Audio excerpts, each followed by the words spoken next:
आओ बच्चों, आज हम क्लास 7 की वर्कशीट नंबर 2 करेंगे और ये चैप्टर नंबर 5 है।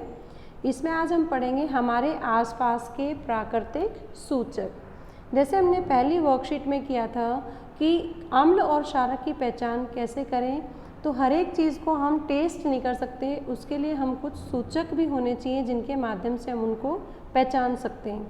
सबसे पहले सूचक होता क्या है। कोई भी पदार्थ अम्लीय है या क्षारकीय है, इसका परीक्षण करने के लिए विशेष प्रकार के पदार्थों का उपयोग किया जाता है और वो पदार्थ सूचक कहलाते हैं। सूचक ये परीक्षण कैसे करते हैं, इसको हम देखते हैं। जैसे किसी अम्ल या क्षारक पदार्थ युक्त घोल में अगर रंग में परिवर्तन दिखाई देता है तो वो हमें बताते हैं कि वो अम्लीय है या क्षारकीय है। आइए जानते हैं। सबसे पहले प्राकृतिक सूचक क्या हैं। प्राकृतिक रूप में जो पाए जाने वाले पदार्थ हैं जो सूचक के रूप में उपयोग किए जाते हैं, उन्हें प्राकृतिक सूचक कहते हैं। जैसे हल्दी, लिटमस, गुड़हल की पंखुड़ियाँ, ये एग्जाम्पल दे रखे हैं इसमें। अब सबसे पहले हम बात करते हैं लिटमस की। कैसे वो एक प्राकृतिक रंजक है और उसे अम्ल और क्षारक की पहचान कैसे की जाती है। सबसे ज़्यादा इस्तेमाल किया जाने वाला पदार्थ लिटमस पेपर होता है, जो एक सूचक का कार्य करता है और ये लाइकेन नाम से प्लांट से बनाया जाता है और ये आसुत जल में इसका रंग बैंगनी होता है और ये विलन के रूप में अथवा कागज़ की पट्टियों के रूप में उपलब्ध होता है। इन पट्टियों को लिटमस पत्र या पेपर कहते हैं। ये दो प्रकार के होते हैं, एक होता है लाल लिटमस पेपर और एक होता है नीला लिटमस पेपर। जब नीला लिटमस पेपर को अम्लीय विलयन में डाला जाता है तो वह लाल हो जाता है और जब लाल लिटमस को क्षारीय विलयन में डाला जाता है तो वह नीला हो जाता है। तो इस तरीके से प्राकृतिक सूचक का इस्तेमाल किसी अम्ल या क्षारीय पदार्थ को पहचानने के लिए किया जाता है। उसके बाद आता है हल्दी। हल्दी भी एक क्षारीय विलयन में पीले से लाल रंग में परिवर्तित हो जाती है। जैसे आपने देखा होगा, कभी भी हमारे सफ़ेद कपड़े पर, चुन्नी पर अगर कोई खाना खा रहे होते हैं, हल्दी गिर जाती है या सब्जी गिर जाती है और उस पर साबुन लगा लेते हैं तो जो पीला रंग है हल्दी का वो लाल में परिवर्तित हो जाता है। इसका मतलब साबुन है वो क्षारीय प्रवृत्ति का है।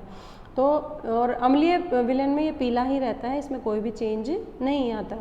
गुड़हल का जो फूल होता है उसका भी सूचक अम्लीय विलयन को गहरा गुलाबी मेजेंटा कलर का कर देता है और क्षारीय विलयन को हरा कर देता है। तो ये कुछ पहचान है जिसके माध्यम से हम अम्लीय और क्षारकीय पदार्थों को पहचान सकते हैं। अब अम्ल की जब बात होती है तो अम्ल वर्षा है क्या। जब भी कभी वर्षा का जल अम्लीय इसलिए हो जाता है क्योंकि हमारे वातावरण में कार्बन डाइऑक्साइड, सल्फर डाइऑक्साइड या नाइट्रोजन डाइऑक्साइड जैसे प्रदूषक गैसें हवा में मुक्त होती हैं और वर्षा जल में जब ये घुलकर कार्बनिक अम्ल, सल्फ्यूरिक अम्ल और नाइट्रिक अम्ल बनाती हैं तो उसे अम्लीय वर्षा कहते हैं। और अम्लीय वर्षा भवनों, ऐतिहासिक स्मारकों, पौधों या जंतुओं को बहुत ही ज़्यादा क्षति पहुंचाती हैं। अब इस वर्कशीट के पढ़ने के बाद आप ये क्वेश्चंस अपनी नोटबुक में करेंगे। very important questions on the basis of the worksheet. Now let's do the English worksheet for the English medium student. Now today's topic is natural indicators around us. What do you mean by indicators? Special type of the substances which are used to test whether a substance is acidic or basic are called indicators. But how these do so?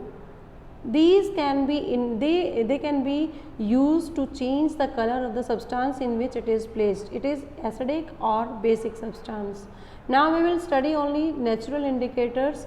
Naturally occurring substances which are used as indicators are called natural indicators. For example, turmeric, litmus, china rose and petals. And one by one we will discuss. The first indicator is litmus. Litmus is a natural dye and it is mostly common used natural indicator. It is extracted from the lichen. Lichen is the name of the plant and it is purple in color in the distilled water and it is available in the form of solution as well in the form of strips of paper. These strips are known as litmus paper, and litmus paper of two types: red litmus paper, blue litmus paper. When blue litmus paper is added to the acidic solution, it turns red, and when red litmus paper is added to the basic solution, it turns blue. Turmeric is also another indicator. It changes color from yellow to red in the basic solution but remains yellow in the acidic solution. These are the identification of acidic and basic substances with the help of indicators. And the third indicator is China rose, that is also called as Goodhull. China rose indicator turns acidic solutions to dark pink and basic solutions to green. Now, if we are studying about acid, then how can we forget the acid rain? The rain becomes acidic because carbon dioxide, sulfur dioxide, nitrogen dioxides, these are released into the air as pollutants and they dissolve in the rain drops to form carbonic acid, sulfuric acid, nitric acid respectively. Acid rain can damage to the buildings, historical monuments, plants and animals. Now this is about natural indicators, acid rain, and on the basis of this do these questions in your worksheet in the notebook. I hope you understand the concept of indicators and natural indicators and acid rain. Keep watching Super Vigyan. Thank you so much.